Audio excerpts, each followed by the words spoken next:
بسم الله الرحمن الرحيم الصلاة والسلام على سيد الأنبياء والمرسلين نبينا محمد وعلى آله وصحبه أجمعين رب اشرح لي صدري ويسر لي أمري واحلل عقدة من لساني يفقه قولي اللهم لا سهل إلا ما جعلته سهلا وأنت تجعل الحزن سهلا إذا شئت آمين.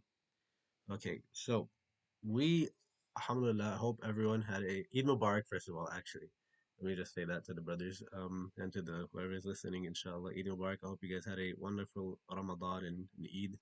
Um, Unfortunately for you guys, or most of you guys probably didn't get. I mean, you guys still have work and school and all that stuff, so I don't know how. I've never really experienced that in my adult life, but yeah. But may Allah Taala accept all of our a'mal, our qira'ah, our tilawa, our all of our salawat, our sadaqah, and zakat and whatnot that we performed in the month of Ramadan. I mean, so like we said, Alhamdulillah, we were able to finish the 30th juz right before Ramadan. So what we have planned for today and most likely the next couple of days is a little review questionnaire. I don't know what to call it, but that document that I had sent out maybe like a week and a half ago or something.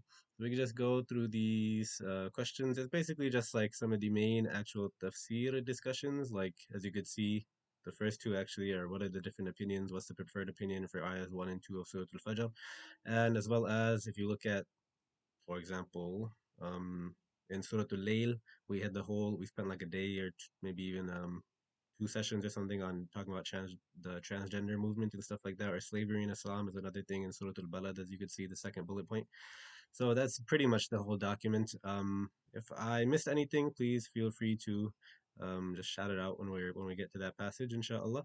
And yeah, we could get started. Um,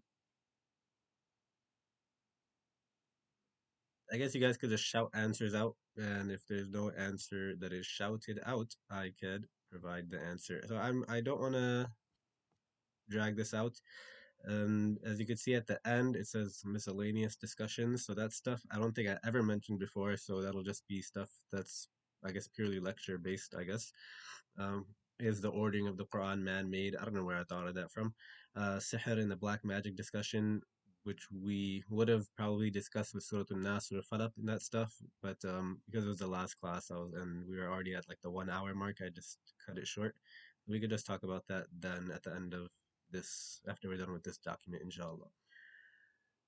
Okay, so let's just get started. Most of the stuff, if you guys were looking for the answers, you could find pretty much all the answers in At-Tasheel and as well as Ma'arif al-Quran.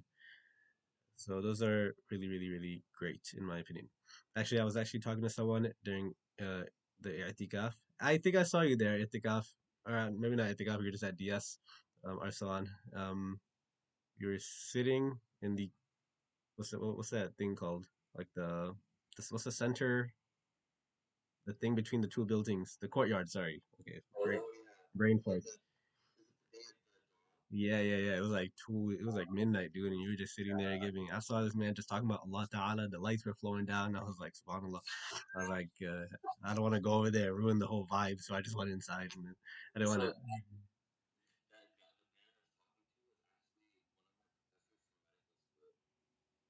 Oh,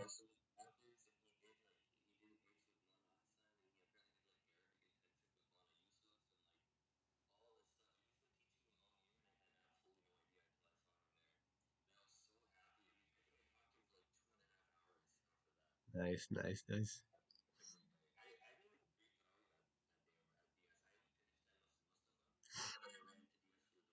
Oh, nice. That's good. He still teaches you. Okay, great. That's what's up.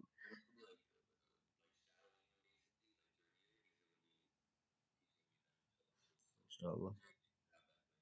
That's great. Alhamdulillah. All right. What was I saying? Okay, so yeah, I guess we could just get started. Like I said, most of the answers are from Tasheel or or Ma'arif al-Quran, which I basically is the our entire class is based off of these two. So, anyways, question number one. I don't think we'll go through any tarjuma stuff. Like right now we're starting Surah Fajr, but I'm not gonna like translate anything. I guess we could just literally just the questions and nothing else is what we could stick with. This is really zoomed out. Okay, so question number one was what are the different opinions of what is for ayah number one of Surah Al-Fajr wal Fajri? Um, okay, what are the different opinions as to what is Al-Fajr referring to? Okay, no problem. Okay, so أقسم تعالى بالفجر وهو الطالع كل يوم كما أقسم بالصبح. So Allah Ta'ala in this obviously in this first ayah, he's this wow is wow al-qasam, which is why the al-fajr is majrur. Okay, just like how we say wallahi, that wow is wow al-qasam. So same thing when the wow is being brought here, it's gonna make the that thing that the oath is being taken upon is going to be in the state of jar. So that's why it's wal fajri.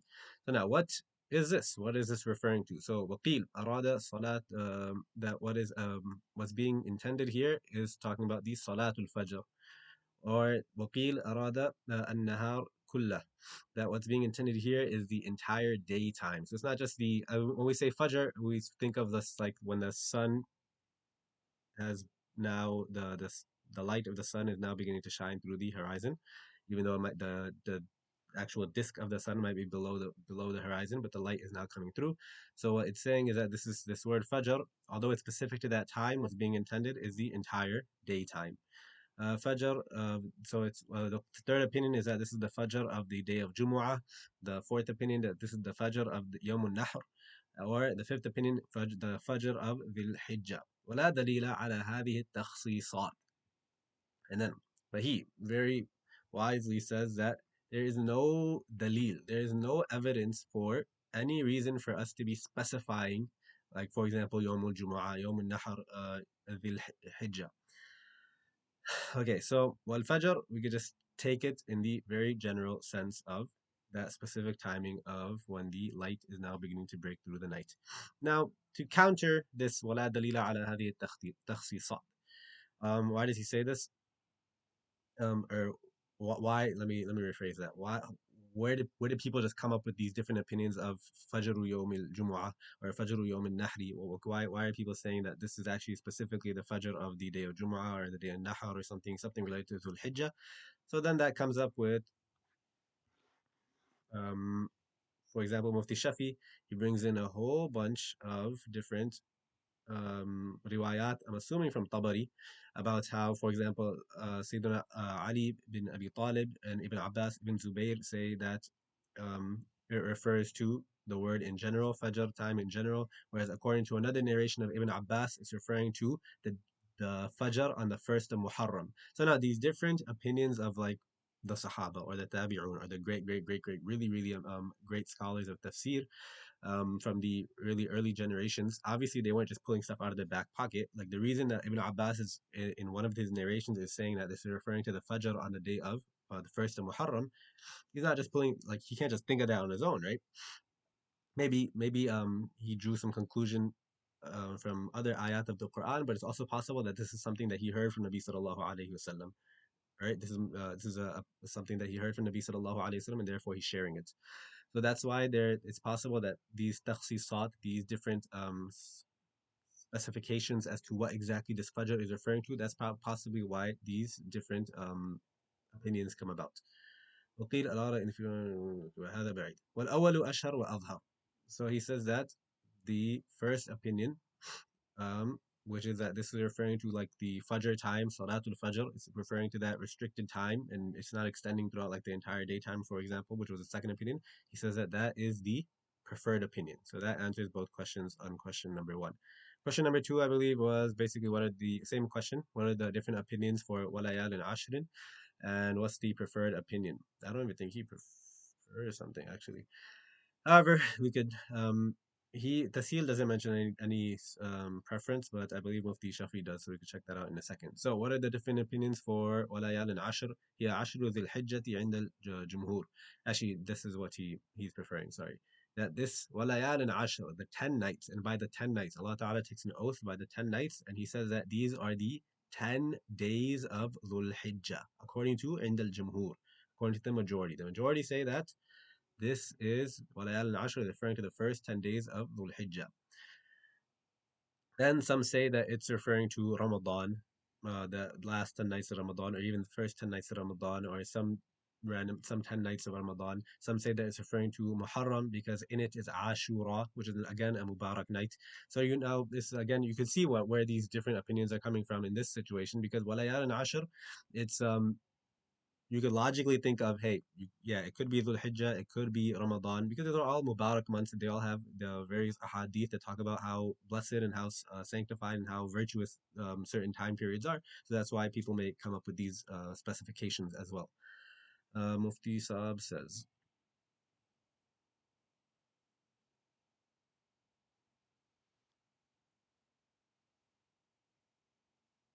where is it? Where is it? Sorry, sorry, sorry.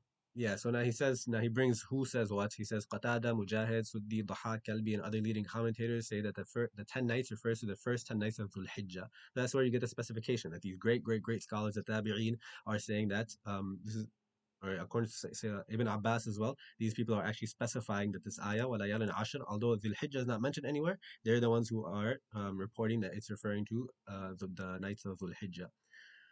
And from a narration of um I gotta include ayah number three in this one, but from a narration. Nevertheless, it has been mentioned in the prophetic hadith narrated by Abu Zubayr from Sayyidina Abu Jabir radiallahu ta'ala an, thus, وَالْفَجْرُ وَلَيَالٍ عَشْرٍ هُوَ الصُّبْحُ وَعَشْرُ النَّحْرِ وَالْوِتْرُ يَوْمُ عَرَفَةِ وَالشَّفْعُ يَوْمُ النَّحْرِ. That the Fajr refers to the dawn, like the actual, like how we said, the Salatul Fajr, the Fajr time. The 10 nights refers to the first 10 nights of Dhul Hijjah, like we said, is the opinion of the majority. The Washafi'i wal Watr, the Watr is referring, the odd refers to the day of Arafah because it falls on the ninth of Dhul Hijjah, and Ash-Shafa' refers to the day of Yawm al-Nahri, which is falls on the 10th of Dhul Hijjah. So the point I'm just trying to drive home right now is that although these ayat do not mention those specific details, we're getting them from legitimate sources, which is the Sahaba and the Tabi'in. That's how we're able to come up with these more specific understanding of the ayat. Okay, question number three was where to go? What is the Jawab al-Qasam? What is the Jawab al-Qasam? Allah Ta'ala is taking all these oaths. A person takes an oath for a reason. So what's the point that Allah Ta'ala is trying to instill in the is not trying Allah that Allah Ta'ala is instilling in the minds of the reader is that he's taking an oath by all these different things, the Fajr, wal Ashr, wal Shafi'i, wal Watr, wal Layli idha yasr. Now, so what's the Jawab al-Qasam? And he says, wa Jawab al-Qasmi mahdhuf. The Jawab al-Qasam is actually hidden. And how do we understand? So now, how are we able to understand what exactly is the Jawab al Qasam? Now, if we look at, of course, Allah Ta'ala is not just taking an oath on random things, on random things, and then He starts talking about a whole different an entirely different content in the rest of the surah, right? There's a connection between the things, those things which the oath has been taken upon, and the content of the surah. Now, the content of the surah is that it's especially immediately after all these oaths, is that Allah Ta'ala talks about how He destroys the Thamud, Ad, and Fir'aun, and how Allah Ta'ala is ever watchful over them, and how they're going to be going to Jahannam, and then Allah Ta'ala talks about the rich and the poor and that whole discussion. But so now, how do we understand what the Jawab al-Qasm is? He says, لا يأخذن الله الكفار. ويدل على ذلك ما ذكره بعده من أخذ عاد وثمود وفرعون. That the Jawab al-Qasm is that most surely لا يأخذن الله الكفار. That most surely Allah Ta'ala will snatch, He'll seize, He'll basically punish the disbelievers. How do we understand what that is? Because of the following content of the surah, which is talking about, like I said, the destruction of the people of Ad, Samud, and Fir'aun. Okay, does that make sense? Okay. Okay, ayah number 10. وَفِرْعَوْنَ ذِي الْأَوْتَادِ. Why is Fir'aun called the possessor of pegs? ذِي الْأَوْتَادِ. Right, let me hear from you guys on this one. Yeah, go ahead. Mm, there was two opinions, or I think there was two opinions that I had mentioned. I don't think that the pyramids was one. I think the two opinions was that he had a very specific way of one of his go-to punishments, basically that you could call it, is that he would crucified. Yeah. He would use these pegs, yani the nails, and he would just drive them into the opposite limbs of people, the hands and the one like the right hand, left foot, and he would hang them. So that was one. That was his unique form of torture of crucifixion. Um, the other opinion was where to go. The other opinion was that his army was so gigantic and so massive is that of course now when this army is traveling from one battlefield to the next or from one village to the next, one state to the next, they would have to, at some point of time, they would have to come and they would have to take rest. So now when they take rest, they have to set up their tents. And what the tents require, they require putting the pegs in the ground. So if you have like an aerial view, then you'll see all these like tents that are pitched into the ground that are being held up by that are being held down by the pegs. Therefore, he is called Dhil Awtad, which is referring to his massive army. فرعون ذي الأوتاد. Question number one, two, three, four, five. Question number five, ayahs 15 and 16, which is um, أما الإنسان إذا ما ابتلاه ربه فأكرمه ونعمه فيقول ربي أكرمن وأما إذا ما ابتلاه فقدر عليه رزقه فيقول ربي أهانن. Okay, so now ayahs 15 and 16 talk about how when an individual is blessed with wealth. Sorry, let me retract.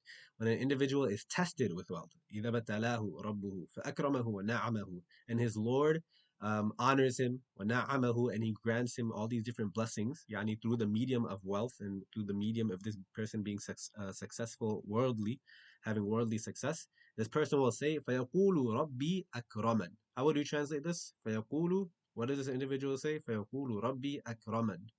أكرمني. والياء محذوف. فيقول, and he says, go ahead. Yeah, go ahead. فيقول ربي أكرمن. Yeah, he says, this individual says that my Lord has honored me. Now, on the flip side, وَأَمَّا إِذَا مَا ابْتَلَاهُ, and when an individual is tested by having a restriction in his wealth and in his provision and yani his sustenance and all the things that he has in terms of his worldly life, فَيَقُولُ رَبِّي أَهَانًا. He says that my Lord has disgraced me. So now two opposite reactions. So now, one thing that I had mentioned here is that Sheikh Sabuni mentions this. I think I've probably listened to this in a Noman Ali Khan lecture, as well. Is that for the longest time I thought that this was like literal. That this person was saying that Alhamdulillah, Allah Taala has honored me with this great. Like I thought the first guy was a good guy, the second guy's like the bad guy for not being grateful, or for not for like accusing Allah Taala of like not fulfilling His rights or something, whatever you want to call it. However, Sheikh Sabuni mentions that rather they're both in the wrong. Why? Because okay, the second guy makes sense. This person is being tested, and he says it understands why he's in the wrong. I mean, you can understand why he's in the wrong. He's being tested, and he's like critiquing Allah Taala, like why are you disgracing me for what reason? That's of course that's wrong. This first guy, however, this is where you know uh, uh, um, I was enlightened that فَيَقُولُ رَبِّي أَكْرَمًا. He is not saying, oh, my Lord has honored me. Alhamdulillah, Allah Ta'ala, all praise be to Allah Ta'ala for his gratitude, for his generosity and for all the different blessings that he is giving me. Rather, he's saying, فَيَقُولُ رَبِّي أَكْرَمَنِ. I am God's like chosen servant that of course, why wouldn't I be honored? This is a the blessings that Allah Ta'ala is giving me is because of my how amazing I am, and I am fully deserving of these blessings, and it would be inappropriate for Allah Ta'ala to not give me these blessings. So that's there's one thing I wanted to clear up because this is something that actually I only learned when I was teaching it. So that's something that I thought would be good to mention. Additionally, based on these two ayahs, I always give a like the same talk, which is I think very important. Allah Ta'ala, He says, فأما الإنسان إذا ما ابتلاه ربه فأكرمه ونعمه. ابتلاه, ابتلى, it means to test someone. And you notice that the word ibtila is being brought in both of the ayahs. So Allah Ta'ala is calling both having wealth and having poverty a test, correct? Allah Ta'ala is saying that the person who has wealth, he's not the one who's like, it's not like automatic, fitna free pass type of thing. That's not what's happening. It's not like this guy just got like saved from being tested in terms of his dunya or whatever. Of course, we could understand that we all understand and we all hope to avoid the situation of being tested in terms of being restricted in our worldly sustenance and stuff. We try to make sure that we avoid that situation as best as we can. Um, I'm saying that's what we do. So, but as we see, Allah Ta'ala is saying that both of them are a test. So now we have the test of both shukr and sabr. Our test here in America, for most of us, is that we are mm, living the life of shukr, that we have to constantly be able to, we have to constantly remind ourselves that we have to be grateful for um, the blessings that Allah Ta'ala has given us. I think if you look at like the suicide rates in America compared to, or like first world countries, quote unquote, compared to other countries, let me look this up. Suicide rates in first world list of countries by, I'm sorry, it's taking a minute. Um, Yeah, because I'm looking at this map and it basically color coded this map. You have people in like South America, Africa, and like Asia, like the not like Russia or China or something, but like um or yeah, actually China too. But you see all these people have is that no, yeah, you see but basically like these countries where we would think that these third world countries of like people having nothing, very, very low suicide rates. And these countries of like the superpowers as we call them, have the colors are they're not green. That's all I say. Okay, they're not green. So it's like suicide is almost like a first world problem almost. That people we don't have this ideal and this like a social ethic of making sure that we're grateful for the blessings that we have. So where was I getting to? There's also the hadith. I think I had mentioned this when we were going over it in the dars. Is that الصائم الصابر or الطائم? Oh my gosh, bro, messing up on these little tiny. Yes, الطائم الشاكر كالصائم الصابر. I'm so sorry. Okay, yes. I think literally like the last time I said this when I was giving the dars, I think I said it the wrong way too, and then I looked it up or whatever. الطاعم الشاكر كالصائم الصابر, that the person who is eating and he's grateful to Allah Ta'ala, then that person is like the individual who is fasting and he's having patience. So the person who has this the blessing of Allah Ta'ala has given him his daily bread and he's being thankful to Allah Ta'ala, then he will also get the reward of a person who it's like he's fat who is like fasting and he's having to bear patiently because he doesn't have any food to eat. Okay, so may Allah Ta'ala make us all from the shakirin. قليل من عبادي الشكور, right? So may Allah Ta'ala make us all from the people who are able to understand the reality of the blessings that we are experiencing compared to many of the other people in the world. Okay. Question number 6, whatever that is, bullet point, whatever number bullet point that is. I number 20, is wealth evil? I don't know what I number 20 is. وتأكلون التراث أكلا لما وتحبون المال حبا جما. Um, okay, as Mufti Shafi says, this verse refers to وتحبون المال حبا جما, and they have a love, and you have a love of wealth and a very excessive love. Okay, Allah Ta'ala is specifying حبا جما. He doesn't just say وتحبون المال and then he's calling that, and you love wealth and he's calling that like a deficiency, he's calling that like a aib or a something that's madmoom, something that's blameworthy. No, Allah Ta'ala is specifying حبا جما, that the word jam means excessive. This verse refers to the fourth evil trait of the unbelievers as it's coming in the context of the entire surah. They have an insatiable love for wealth. The word excessive indicates that love of wealth in itself, in a sober sense, is a natural instinct of man. And that has not been condemned here. What is being denounced is the excessive or insatiable love of wealth. After describing the evil traits of the believers, the passage reverts to the main theme that was emphasized in the earlier part of the surah with the five oaths, that is, the punishment of the hereafter.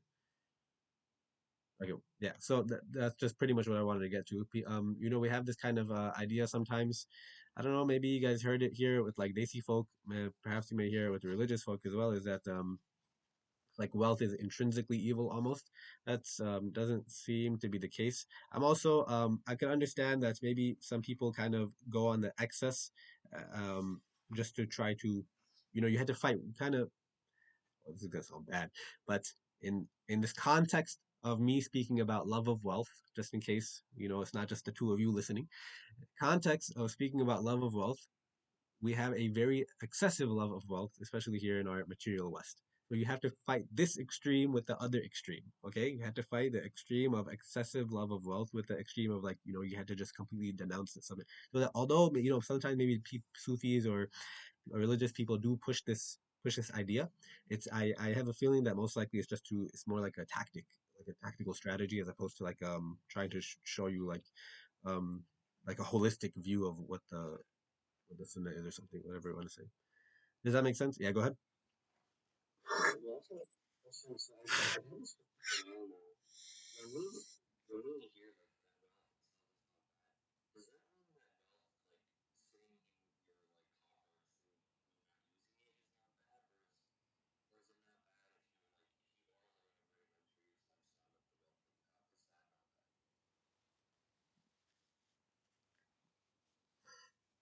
Mm, Let me note this one down, and I will get back to you.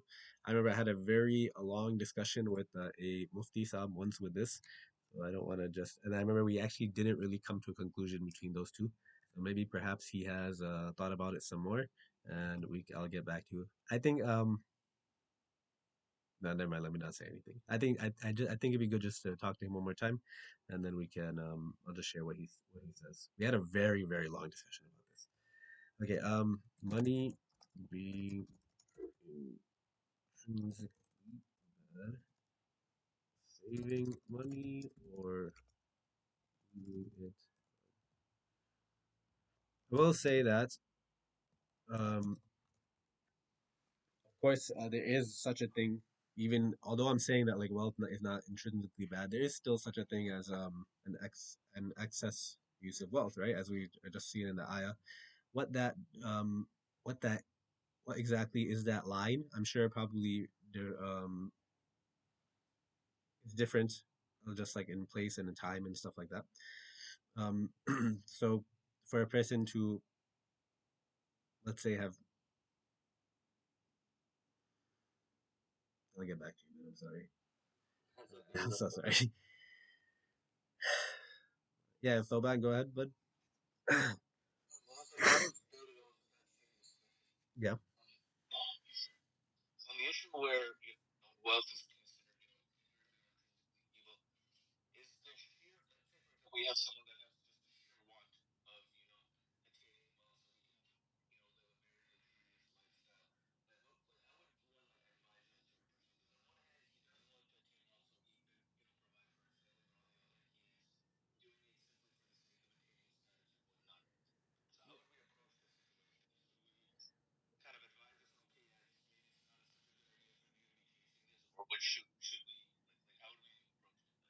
Yeah, if a person wants to live comfortably and of course like I think the basically the dabita, the like the principle or the judge in this situation would be time and place, right? What exactly is considered excess? So now, in the example that you just gave of a person who is, it seems like they're reaching for more than just a level of comfort or something, and they're trying to go like way beyond and past that, and they're trying to just acquire wealth for the sake of acquiring wealth. That seems like that's what's being referred to as the hubban jamma, that a person is doing it um,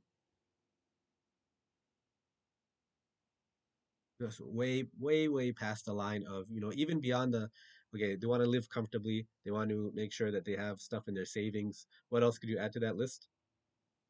Can I get you all help? The person wants to live comfortably. Person wants to have like a decent amount in their savings, just in case something happens, right? That's completely understandable. I don't think that's being considered blameworthy here. What else would you add to that list? Yeah, yeah, yeah. Something that wouldn't be blameworthy. We're living comfortably, you're fine. Saving money, to like you thought it out. You're like, okay, let's this seems like a reachable goal, and it seems like it would cover my expenses and whatnot for a X amount of time. So you have those two things.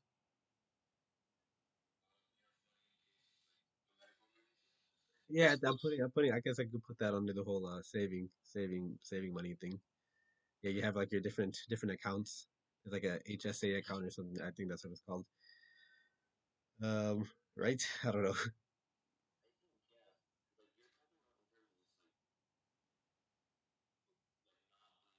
Non-blameworthy. Yeah, uses of money would be to live comfortably and um save enough money just in case, just to be prepared.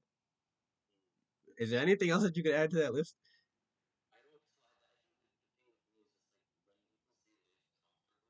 Mhm.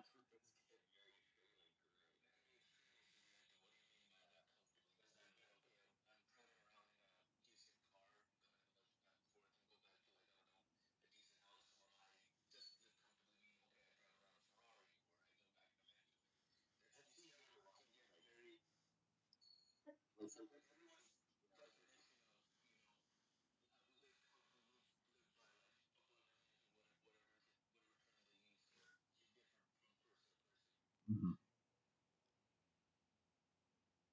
Okay, agreed. Agreed.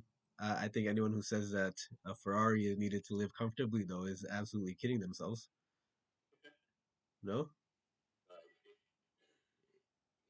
Yeah. So okay. So then, all right. So now, what? Okay. So we have a car. Okay, we know that Ferrari is past the line. So now let's just take it a step down. What would be like a step down from that?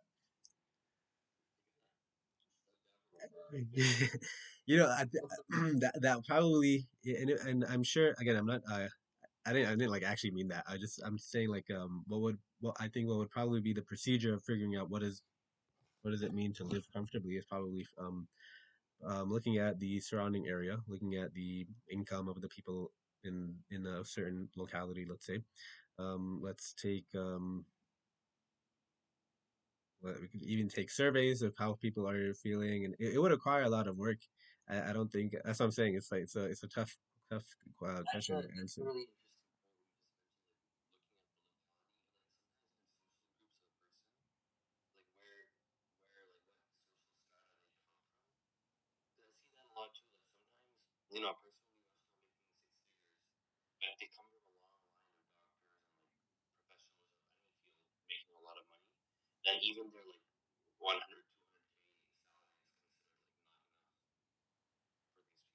Hmm.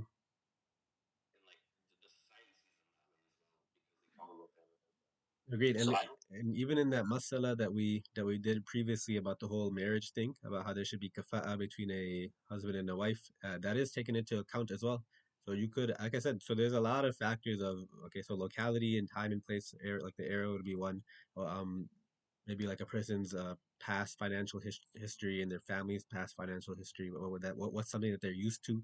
If a person was living like in upper middle class, which I would say that is good, and then they were like bumped down to uh, uh like a lower class, or like very low class, then then that person is obviously in a situation where they're feeling like, hey, this is, although other people are surviving, then it's not enough for me, right? So now I'm not comfortable like that. I think too, like the family history would also play a huge factor into that as well. um what else could you say? What else did you mention right now?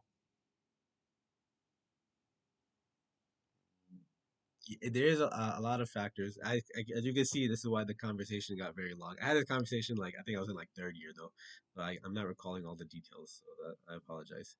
But inshallah, what does it mean to live comfortably? Let me also note that down.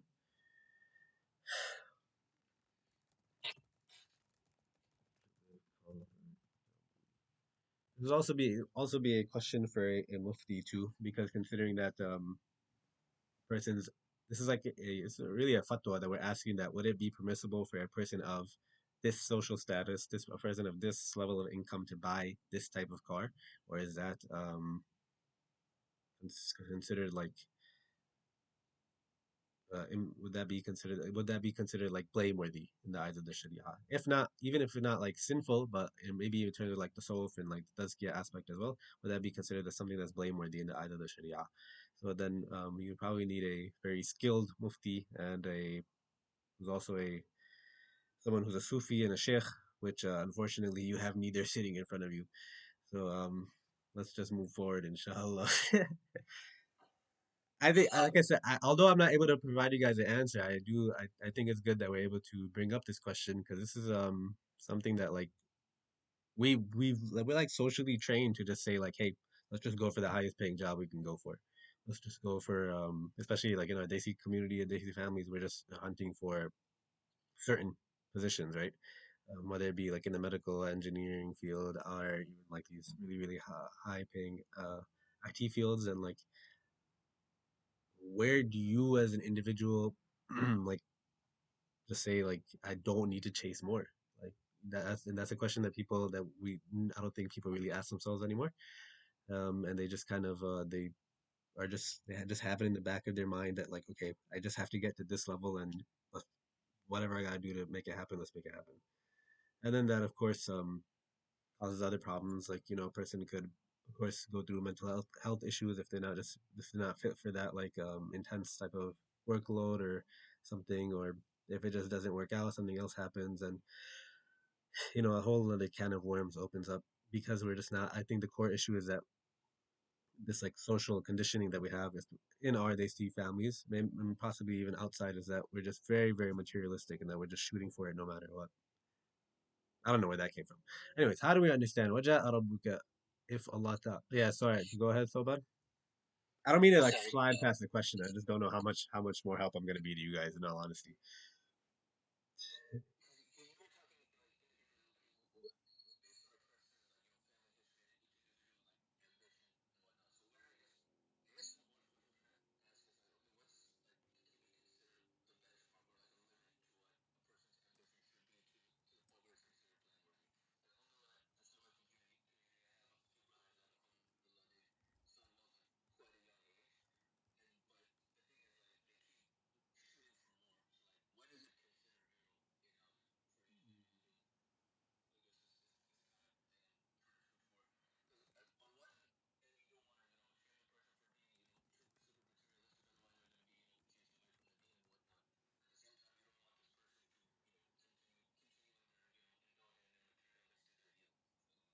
that's very true.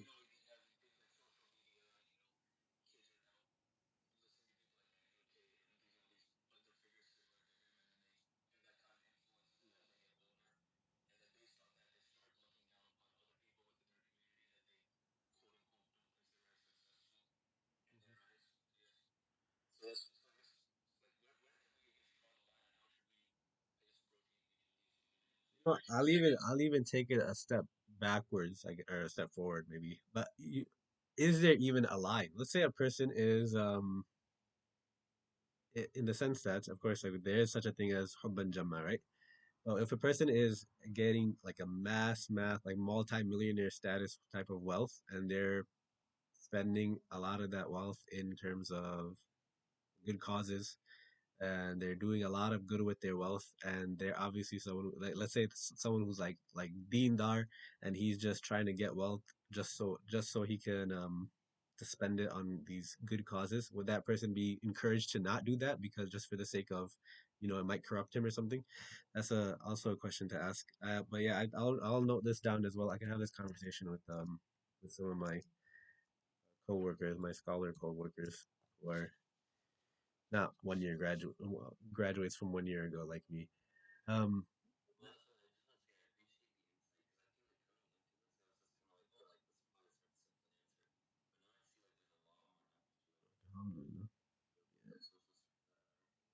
yeah. I can't answer your question. I can confuse you more though. Is there even a line? All right, so Bob, let me just write your question down one more time. Okay, is it even online? And what?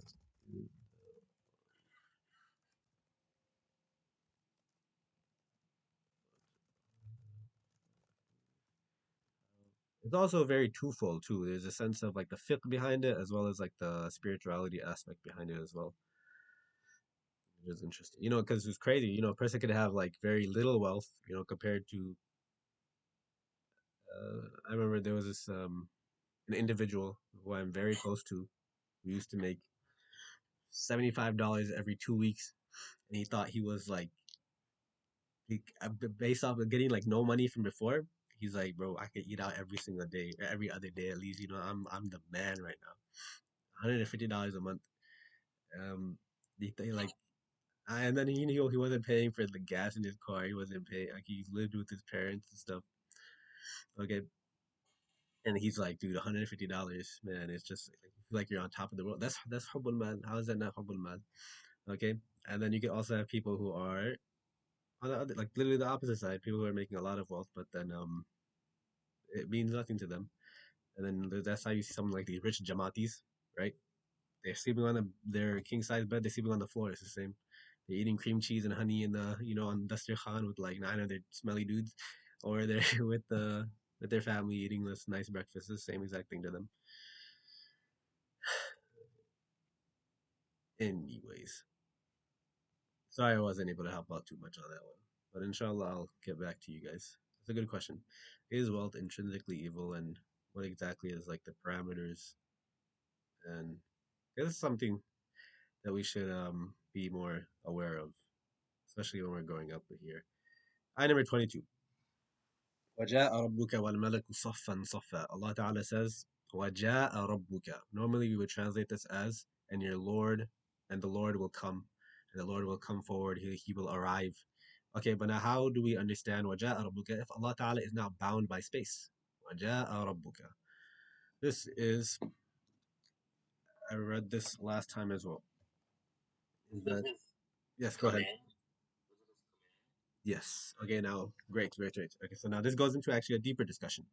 This is a certain principle that we have for all of these verses and these ahadith that seem to imply a certain form of.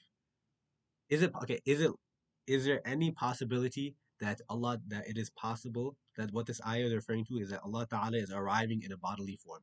Is there any possibility that that's correct? That interpret it's not. That's logically impossible. So therefore, that interpretation of this ayah is incorrect.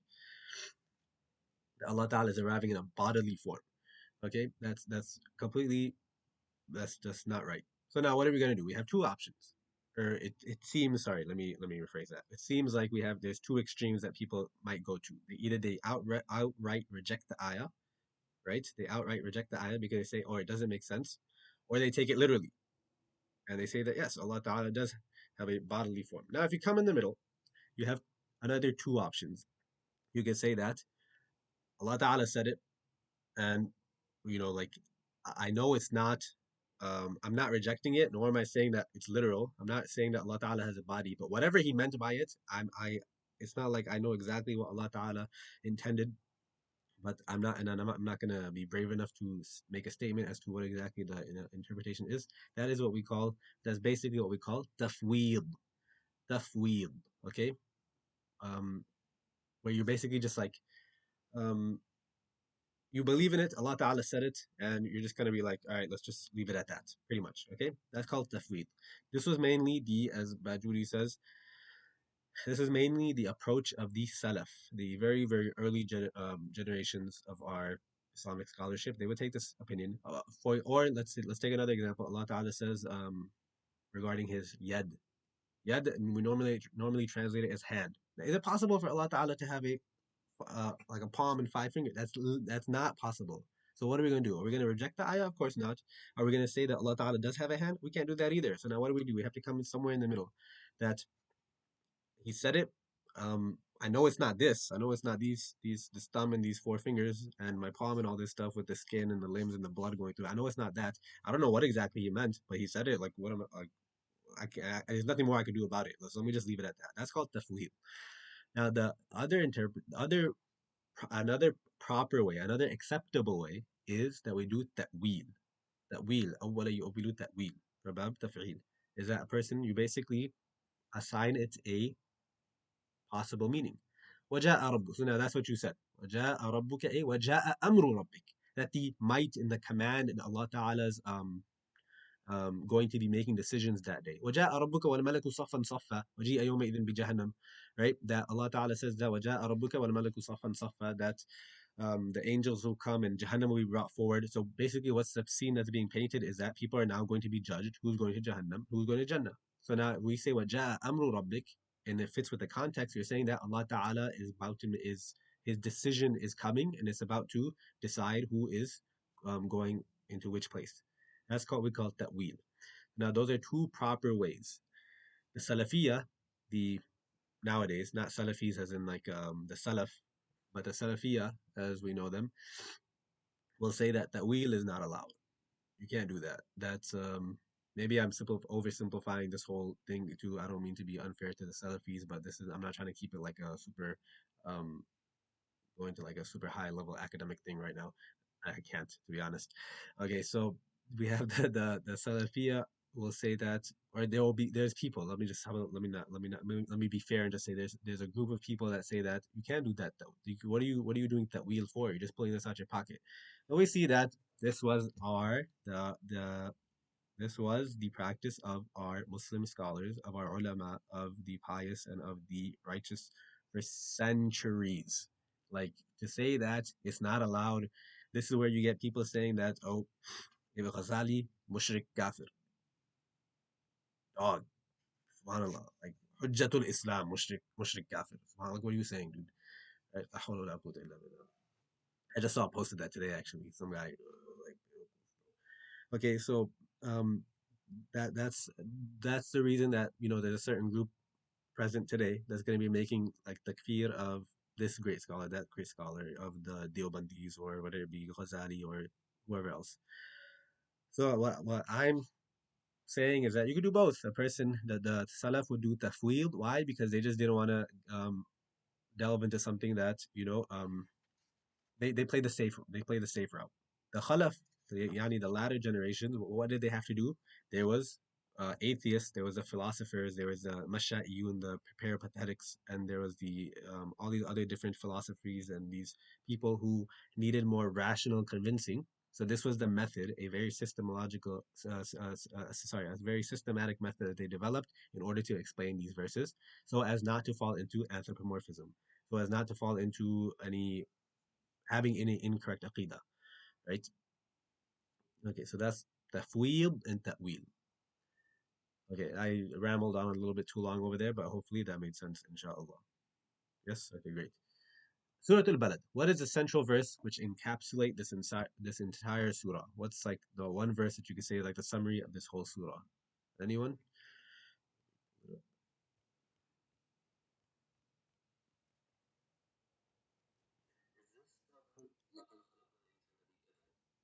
Oh no, that was for Surah Al-Inshiqaq. لقد خلقنا الإنسان um,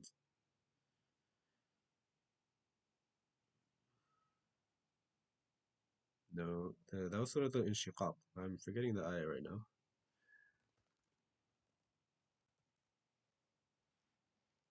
Mm, the ayah over there was, uh, oh, يا أيها الإنسان إنك كادح إلى ربك كدحا فملاقيه. Where, oh mankind, you are in a constant toil towards your Lord, and you shall meet it, or you shall meet your toil. You shall meet him, you shall meet whatever. Either or. Those are the two opinions, not whatever. The central ayah in this is وَهَدَيْنَاهُ النَّجْدَيْنِ. Ayah number 10. Ayah number 10 is the answer. وَهَدَيْنَاهُ النَّجْدَيْنِ. Allah Ta'ala talks about basically the people who are persecuting Nabi Sallallahu Alaihi Wasallam in the Muslims in the beloved city of Mecca. And he talks about how people are in a struggle and there's people who are doing all sorts of wrongs. And then he talks about وَهَدَيْنَاهُ النَّجْدَيْنِ. Then he talks about the people that are doing the right, the people that are feeding the poor, the people that are doing the humanitarian work. Okay, so you have both sides. وَهَدَيْنَاهُ النَّجْدَيْنِ means that we showed you the two paths that you could take. The Najdain, right? Najdani, Najdain, right? We showed you the two paths that you could, the two very difficult paths. You could either traverse the path of kufr with the difficulty. You can traverse the path of iman with difficulty. Okay, but you have the choice. You have this two paths in front of you. Go ahead. This is what we're offering. Okay. وَهَدَيْنَاهُ النَّجْدَيْنِ. So now it brings together the both sides of the surah, talking about as you can see at the end, even at the end of the surah, ثم كان من الذين آمنوا وتواصوا بالصبر وتواصوا بالمرحمة, that the people of the doing that believe in Allah Ta'ala, they're um, exhorting, they're encouraging sabr and marhama between each other. أولئك أصحاب الميمنة, those are the people that are in the right. والذين كفروا بآياتنا هم أصحاب المشأمة عليهم نار مؤصدة. And then you have on the other hand, as you can see, there's a duality that's being presented in this surah. وهديناه النجدين is the central verse of this surah. Okay, and what was the second question over there? Slavery in Islam. Okay, great. We could do this in 4 minutes, of course. Why does this always happen, dude? Slavery in Islam. All right. How do we justify slavery? How do we justify? Okay, how is it possible to historically justify slavery for centuries? Okay, so now the argument was, and unless any of you guys want to do it, we got 3 minutes. No, okay. So basically, the argument was that in order to survive, what was for a civilization, for a people to survive, is that you had to keep breeding. Okay, that's pretty much the crux of it. You had to make sure that it was a numbers game. If you didn't have the numbers, another larger number was coming around from from behind the mountains, and they were going to take over you, and you were going to be absolutely slaughtered. Okay, so now historically the most important thing for a civilization was that they had as many fertile wombs as they could possibly have. So now when people would um, make sure that they are making sure to survive and making sure that they could thrive and making sure that they weren't annihilated by some other like cannibalistic, like absolutely maniac group that lived on the other side of the river, they had to make sure that they were well prepared and well equipped, and um, they had enough people to in their army. So what would happen is that people would need to be taken in captivity. And I think we also mentioned Mufti Taqi's in Mufti Taqi's article. There's four different options that you could have with the people that you're at war with. You could either just slaughter them all, who that does nobody any good. Obviously they're dead, and you can't benefit from a human being. Or you could enslave them all and like in prison, yani, and therefore they're really just a liability at that point. Or they could escape. Or what you could do is that you could ransom them, and in there is some benefits, and that you get some money. But what happens is that you're gonna be giving the troops back, and so therefore like the problem didn't really go away. And I think the last one was you could take people, individuals, into slavery, and what that would happen is that they could be still functioning members of society, and at the same time, there's a win-win for both sides in the sense that they get to live. And this is, I think, where I had argued the point that, from a utilitarian perspective, is that there is a. It's obviously better to be. No one's going to argue that it's better to be dead. Like no sane person is going to argue that it's better to be dead than to be slave, right? You might say that emotionally, maybe that I would I find it beneath me to be a slave and I'd rather be dead. Maybe a person can make that emotional argument, but no, you still have the opportunity to, let's say, hypothetically, 3 months, 6 months, 1 year to be in captivity, to be a slave, and then you could have the opportunity to be free of your slavery, and then you can just be a free man after that. And then now I'm remembering the like 19 questions that you had sent me that I still have not answered a single one, my guy, and I apologize for that. You know what? Let me just go through that list literally now. I'm gonna see what I could just say off the top of the dome, inshallah. However, that was a very, very short answer. Inshallah, we can go through a longer answer next time. So I apologize if that wasn't very satisfactory. We will go over it again, inshallah. Let's just see if there's any quick ones that we can knock out. Not really. We're good. That would mean that was the end of the surah, so we'll stop there. Inshallah. Any questions? Slavery and besides the slavery stuff, maybe we'll talk about that next time on Friday. Inshallah. Money let me read to you guys what I wrote down, and then you guys could help me maybe add something or change something. Is money being intrinsically bad? Okay, I guess we could agree that that's no. So what's like the ruling, and what should a person, what's the ruling like in terms of the fiqh, as well as how should a person's like heart be? Yeah, how should their mindset be when they're saving money, as well as like what's the limit of this comfort that we're talking about? Is there like a line that we can set? What would be the what would be the process of establishing a certain line for a locality, for a people? What does it mean to live comfortably? Is there even a line? What is that line, and what are the factors and all that stuff that goes into it? And yeah, I guess what does luxury mean, and what does excess mean? What does waste mean, and all these sort of different things? Is there anything you guys want to add to that maybe you could? Okay. And at the same time, I guess they all these questions like would require both the fiqhi answer as well as like the Sofi answer, in the sense that like what should a person's heart and their mind, what should their mindset be when they're dealing with this issue? Maybe I could add in one more thing: how to get rid of the social ill that we see in our people today.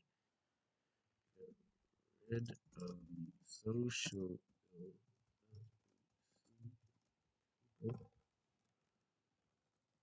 So inshallah, we could start from the slavery thing again with a bit more detail. I said it really, really fast and not so awesome.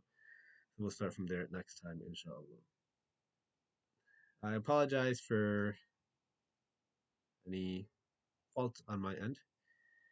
Highlight color. And we can stop here. Sorry for going over time. Subhanallah bihamdi subhanakallahumma bihamdik nashhadu an la ilaha illa anta nastaghfiruka wa natubu ilayk. Assalamu alaikum wa rahmatullahi wa barakatuh.